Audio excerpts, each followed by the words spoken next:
lot of you probably know Dan Dicks. He just got off stage in the main room here at Anarchapulco in Puerto Vallarta, talking about social engineering. You've been doing this for 20 years. You picked up on this really quickly.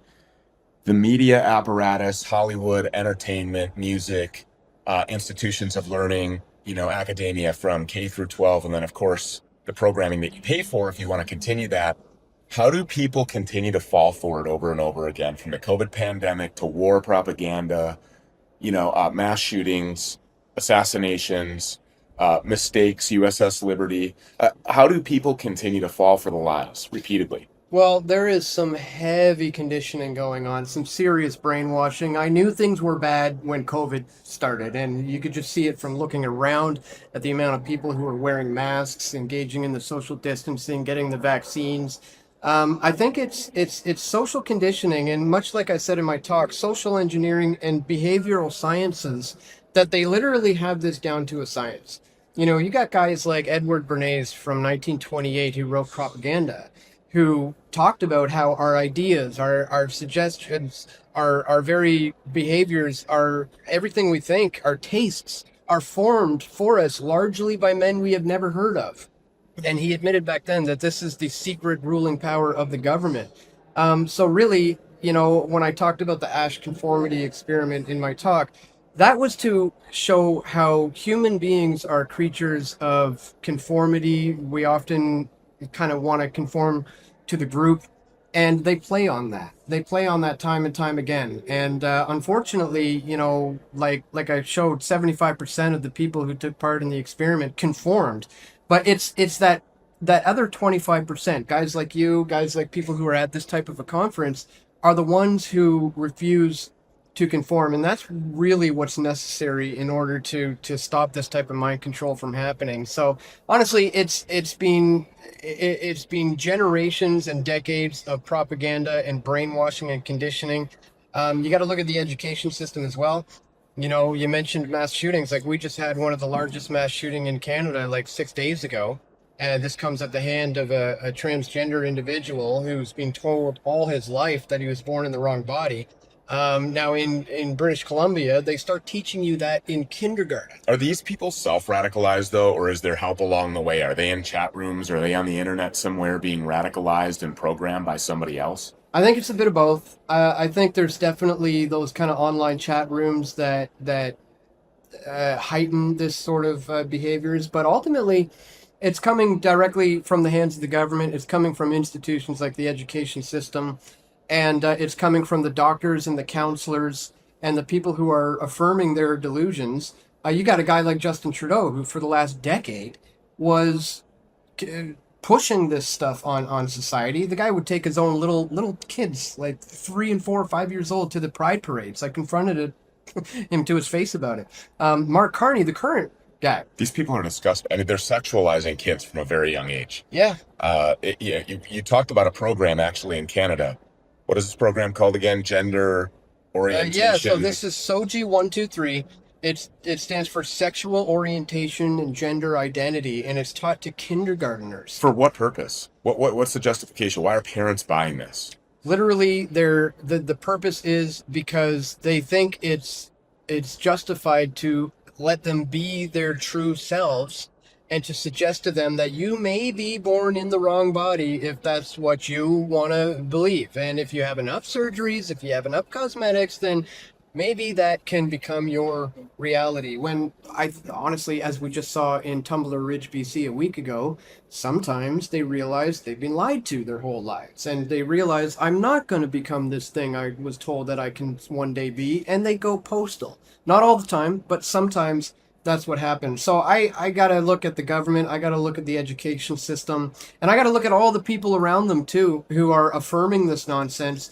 It's kind of that cultural, it's like a social contagion. This isn't organically done, though. I mean, you look back at history, 50s, 60s, 70s, 80s, 90s, like modern history, you don't see this. Homosexuals were in the closet. They were like ashamed. They were afraid to just say that they were homosexuals publicly. Now the flamer that you are, the more trendy that it is. And there's the same thing with this push for transgenderism, where now it's like, that's not even enough. Now you have to be a furry and a transgender, pretending to be an animal. They put litter boxes in the institutions of learning, and then they use the media to push people toward Western medicine. And then they have doctors that are on the hook with this. Explain how all of these bureaucracies and institutions intertwine and connect. There's obviously somebody that's puppeteering all of this. Oh, absolutely. I mean, you can track it back in Canada. Anyways, we had something in 2016 which was called Bill C-16, and this is when Jordan Peterson first became kind of famous for speaking out about it, because they wanted to police our language. It got to the point where if you were going to mispronounce somebody, they wanted to be able to throw you in jail for doing that. And so that was coming right from the actual Canadian courts. And as you said, this is relatively new. So the judicial system and medicine and big pharma, and the media and Hollywood and music. Yeah. And I've literally talked to fathers, parents, one guy in particular who his child transitioned in school and he had no clue about it. They were instructed not to tell him about it, to protect the child.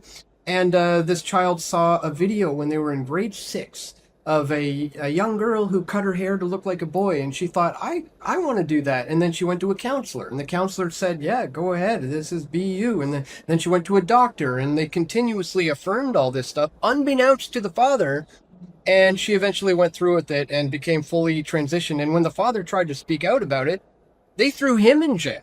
They put a gag order on him, because he wanted to say, hey guys, this all happened throughout the schools, the counselors, the doctors, all without my knowledge.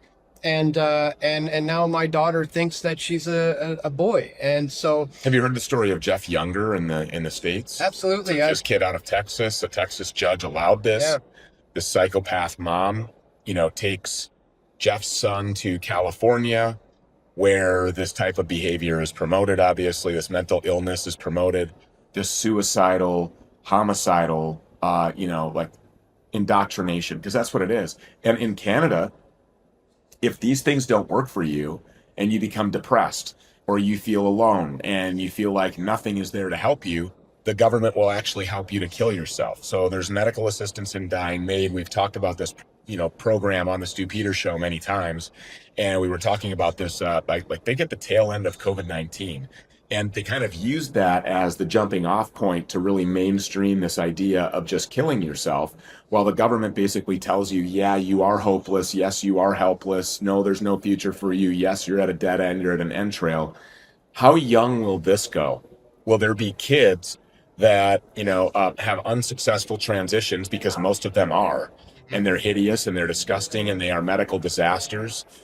Will these kids then be just seeking the government's assistance and just pulling the plug? I'm glad you brought that up, because that is absolutely the next phase. MAID was legalized in 2016. It started out originally as supposed to be for people with terminal illness, people who were suffering from unimaginable pain, but it morphed into people who were just poor, people who were fed up with the long wait lines, people who were feeling depressed and sad. And that's my girlfriend broke up with me and she took all of my CDs. Yeah, exactly. Literally disabled people who are fed up with the long wait lines for getting the services they need. One kid was depressed about his leukemia, and he moved from Ontario to BC in order to get the procedure carried out on him. And the numbers are insane. Right now, we're looking at about 100,000 people have taken up the government's offer to... 100,000? Absolutely. Since when? When did this program roll out? So it started in 2016. The numbers for 2024 are out. That was 16,000 in 2024. But if you extrapolate the numbers back from when it began, we're looking at the numbers for 2025 rolling into 26 being 100,000 people. And I honestly think that's conservative. That's what the government has in one fiscal year. No, since it started. Okay. Since it began, but I think that number. What percentage of the population of deaths does that? That's actually 5% of all the deaths in Canada is attributed to government-assisted suicide in Canada. How young will this go? So right now, you can, as it is now already, you can't apply to MAID simply for mental issues, but it's already happening. That's supposed to become legalized in 2027. but we're already seeing that happening. So there are people who are trying to put their ducks in the line to allow children to be able to apply for MAID. Who's the proponent of this? I mean, other than the government? Are parents like, yeah, I can't wait to get on the waiting list so that my son can kill himself? Well, I mean, there's a lot of suffering. I mean, we're in a troubled world. A lot of people do have these kind of suicidal thoughts for various reasons, and unfortunately, the government is more than willing to facilitate this for them.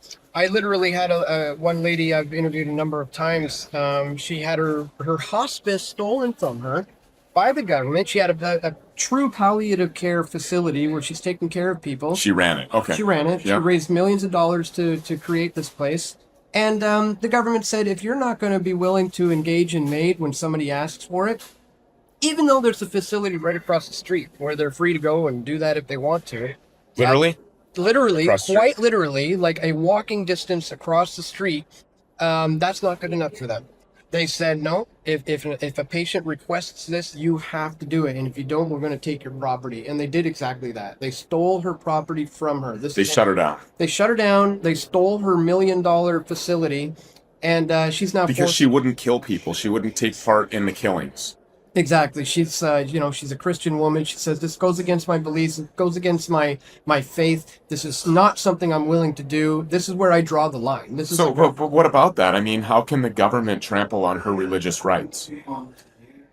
Good question. Because if it came to any other so-called marginalized group of people and their religious or spiritual identity was conflicting with whatever it was that the government or some individual or bureaucracy was asking them to do, there would be hell to pay for the people that were trying to force their hand. Good point. I mean, it just goes to show that we're morphing into more of a culture of death.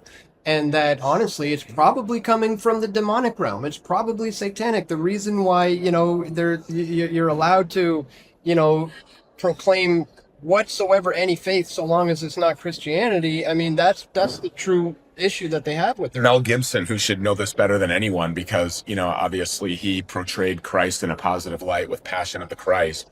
And he was on with Joe Rogan. I think this was last year sometime. And Joe Rogan looked at him and he goes, yeah, I don't really know what it is, but there's this stigma in Hollywood, about Christianity. And I can't quite figure out why or what group of people would be behind, marginalizing or even sometimes mocking Christianity. Well, do you know who runs Hollywood? Yeah. And Mel Gibson should know this better than anyone. Yeah. And then he just sat there and played dumb. Do you see that a lot? Do you see people who are just afraid to say things? Yeah, absolutely. Yeah, that takes us back to the blatant conditioning that's been going on. And when you look at the question as to why Christianity, I mean, why is Jesus the only name that's used as a curse word? Nobody does that with Muhammad. Nobody does that with Adolf Hitler. Nobody does that with any other Buddha, whatever. It does. It's because he said, "I testify of the world's deeds that they are evil," and people don't like that. So the word evil, last night I was out with Gareth and Gemma Ike, and we had dinner. Jake GTV was with us, and prior to going to dinner, we just spent an hour on the beach just trying to soak up some of the Puerto Vallarta sun and do a little relaxing while we're here. And this woman walked up to us because they recognized Gareth and Gemma Ike's accent. And it turns out they're from like neighboring towns in England. And so they started this conversation, and Gareth is like, obviously he says his surname, and this woman about loses her mind. She's completely triggered because David Icke is Gareth's father, and she realized what was going on and who she was talking to. And then she started lambasting him for COVID-19. She started like hard charging, like shouting him down because she felt that he was persuading people to remain unvaccinated during COVID-19 and how dangerous that was. You showed a film of a news clip, and this was a real news clip that came out of Canada, and we don't have the clip here, but I want you to describe what it was that this was literally a news story. They had a doctor, they had the field reporter, they had the anchor, and they were reporting on a story about COVID-19 and traffic accidents. Tell our audience about that. Yeah, this is literally a propaganda piece out of a think tank from the so Canadian ridiculous. government, where they wanted to use comparison framing, a technique that they were exploring on, is this something that's going to work in order to get people to rush out, roll up their sleeve, and engage in the inoculation program. And what they said is, if you could convince them that, hey, more people, die in car accidents and get injured in car accidents, let's say 1 in 300, as compared to the, 5 out of 10,000 that get vaccines, that should be, get people to question whether or not this is something they should be worried about or not. And again, this is a literal propaganda piece, a piece of fake news that was shown to the Canadian people to see, is this going to help us push them in the direction of getting vaccines or isn't it? They eventually realized it was, and so it aired, it made it to actual, TV, but total fake propaganda news just to condition people to get vaccinated. You're more likely to get into a traffic accident if you're unvaccinated. Yeah. This is almost as ridiculous as you should go get a vaccine to protect me. Yeah. And if you don't have that, they were handing out ice cream cones. They were handing out tickets to go see the New York Mets if you got vaccinated and you could show your papers and prove it. That's not something that's just going to stop. We learned from the Epstein file release that Bill Gates was meeting with Jeffrey Epstein, who financed COVID-19. And to what extent was that the development of the bioweapon that was released on humanity and called a virus, a novel coronavirus? We were talking about last night what happened to the flu. At the end of 2019, in December, they were forecasting the largest flu epidemic ever. More people were going to come down with influenza than ever before. And then as soon as March 2020 hit, the flu completely went away. There were 0 cases of the flu in Canada. There were 0 cases of the flu in England, as Gareth Ike was talking about last night. But yet you have people who will refuse. And this woman, Jake GTV on his Instagram, recently posted, as a matter of fact, it was a reel I believe that we did together, and he recently posted data that shows the all-cause mortality, that shows the excess deaths, that shows how many millions of people, a surplus of people that passed away, died, that were executed, they were murdered, they were part of a genocide and a bioweapon deployment, and she refused. She said, I don't look at data because data can be manipulated. When we asked her what does she do for a living, she said that she worked for a pharmaceutical company. So, and then we said, well, do the pharmaceutical companies manipulate data? And she said, well, yes, of course they have to in order to convince people to get vaccinated. Mm-hmm. Why would you have to do that? So here's a woman who's so programmed, so indoctrinated that she says, we have to manipulate data in order for you to take the thing that I'm a proponent of injecting myself and my family with. But then she went on to say that, of course, people are going to ruin the earth and that we should all do the world a favor and kill ourselves anyway, that we shouldn't exist. Well, now in Canada, they got people who have applied for the vaccine injured compensation program, and they've been on such a long wait list that it's just getting ridiculous. They're not getting any of the help that they've been promised, and the Canadian government has just had to essentially put in somebody else to be in charge of that because enough people are complaining right now. So I actually think the numbers are much higher than what theirs claims. Yeah, well, they were talking about less than 1% of the vaccine injuries are even reported to the vaccine adverse events reporting system. And then we did interviews during COVID, at the rollout of the injectable bioweapon, that they were actually deleting and rolling back and denying people the ability to report on theirs. They were actually deleting some of these so-called catastrophic or extreme or severe adverse events as people were negatively responding to the bioweapon, which of course everybody's body is going to respond negatively. Myocarditis, this is something that we previously had never heard of. If anybody had heard of it, it was very rarely. And now we've just accepted the fact that kids, at the peak of their physical condition, athletes, professional athletes, people in their 20s and 30s are just dropping over dead. And everybody's throwing their arms up in the air going, well, where did this come from? How did this happen? Where's the mental disconnect?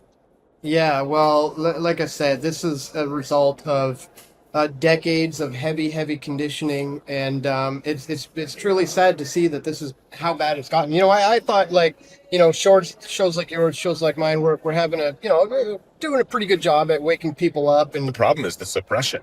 Yeah, I mean, look, what happens to you when you land at an airport?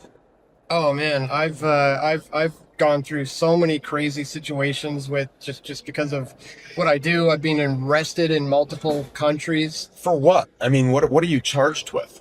Well, it depends on what the incident is. I remember once I was arrested in Germany a dozen times for covering Bilderberg. One time in Denmark, simply for asking the steering committee some questions, I was arrested and thrown in jail. I don't know if you saw the recent clip of me confronting Peter Thiel to Yeah, his face. yes, I did. That's an example of some of the things that I do at these Bilderberg conferences. You're not allowed to ask them questions.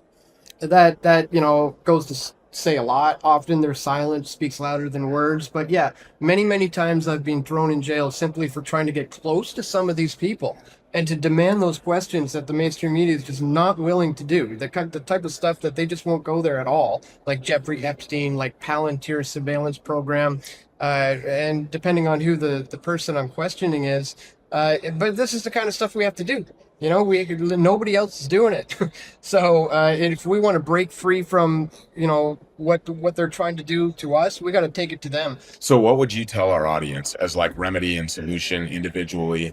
What have you been preaching? What have you been telling people to do as far as action points? Sure. Well, I think there's a number of things, but one of the biggest things is if you really want to hack at the root of the system, you gotta look at your finances. You got to get yourself out of debt. You got to disengage from the banking system, fiat money lending. The usurious, demonic financial grip of, central banks and private equity firms. And sure, it's easier said than done at times. People may think that, how am I going to do this? But honestly, if it means living a little bit less under your desired means, then so be it. If you have to own something outright and it's just a little shack in the woods as compared to having a massive loan, a massive mortgage, and multiple credit cards and some nice big house, so be it. But get yourself out of debt is key. I would say that's number one. And like I said, I know it's easier said than done, but what about stopping paying taxes? What about a tax revolt? That I think would be, fantastic if more people did that. Like in the United States, there's actually no federal law. There's no constitutional amendment that actually requires U.S. citizens to file and pay federal income taxes, but they have been programmed and conditioned to do it voluntarily. Yeah, that's probably one of the things that the government fears the most. Talking about David Icke earlier, he often explained it like a pyramidal structure, right? And we all make up the base of this thing. Well, when enough people step outside, what happens when you remove the bottom brick of a pyramid? All of a sudden, the entire structure, collapses. So that's what it really takes, is enough people to wake up to this, step outside of the system, and we'll start the beginning of a collapse. So finances is key. I would say, secondly, you cannot only be reliant on the banks, but you also have to not be dependent and reliant on the grocery stores. Like if you're not growing your own food, or at the very least actively looking into how you can start doing things like that, or where to source it from. You've got vegetables, you got a garden, you need chickens. You know a guy who doesn't put antibiotics and vaccines into his chickens. Same thing with the cows. Same thing with the pigs. I mean, I do this stuff. And it's not even really all that more expensive. Don't buy the eggs from, Publix. Don't buy the eggs from Super Value.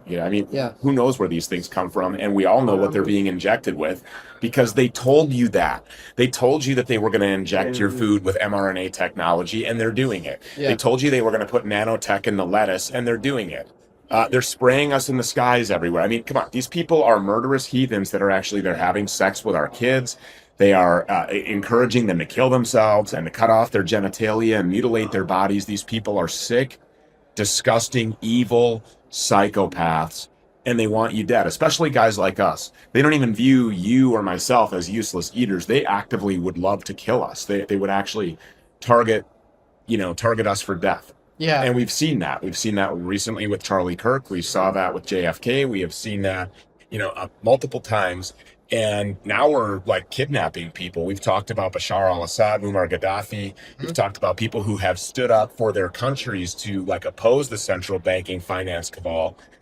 They all meet the same fate. This is why Vladimir Putin is constantly demonized. All of the BRICS nations, China, Russia, Iran, were staged to go to war with Iran. That's baked in. Do you agree with that? Do you think the United States is going to? I saw yesterday 50 fighter jets have now been sent to the Middle East. Well, the Middle East has been the target for a long time. Like you look at that famous memo that went out with what was it, Wesley Clark or something, where he said, Syria, Iran, Sudan, like all these places are on the chopping block, and many of them are, some of them, anyways, still to this day are without a Rothschild-controlled central bank. Very few. It's a yeah, short list. It is. And that's why they're toppling them. Look what we just did in Nicolas Maduro in Venezuela. So how long is it before a central bank is erected there? The Rothschilds are connected to all of this. Do you agree? Oh, absolutely. I've done extensive research into the Rothschild banking dynasty. There's no question that if you track this back far enough, you're going to come across this particular bloodline. They are heavily involved. It's going all the way to the Titanic. Yeah. I mean, literally everything that you look into, these people are behind it. They're financing it. They are a part of a greater agenda. And what is the end goal? The enslavement of humanity, the imprisonment, financial, psychological, or even physical imprisonment. And even spiritual. So we, That's right. you know, so Yes. we gotta. It's a total bombardment from all areas in our lives. Well, whether it's the, you know, like you said, just the toxic bombardment on our bodies with the food, the air, the water, everything that's being poisoned, and whether or not it's our financials being attacked, but it's also a spiritual warfare that we're engaged in as well. It's at every angle they're coming at us at it for the reasons of total control. Eventually, we're talking about a one world government, a one world cash system, a one world religion, a one world police force to keep everybody in line when this thing eventually reveals itself.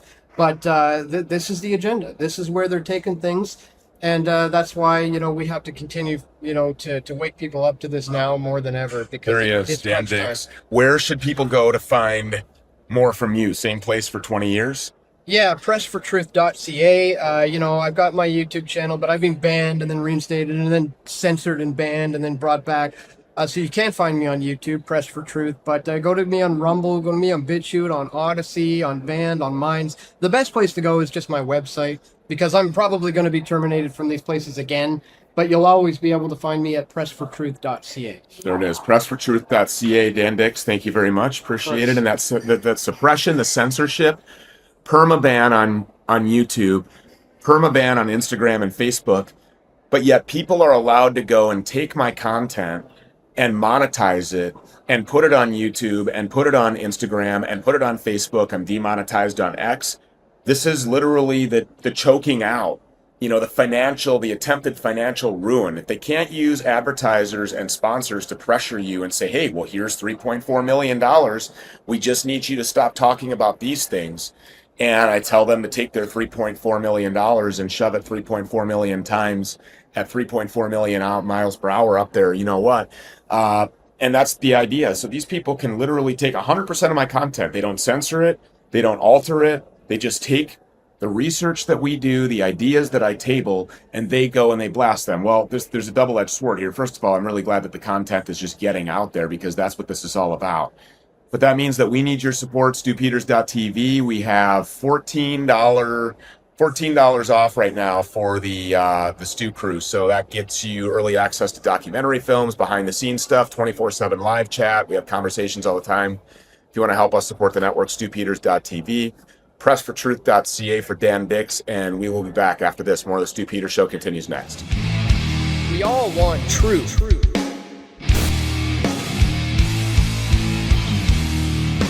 The truth will set you free.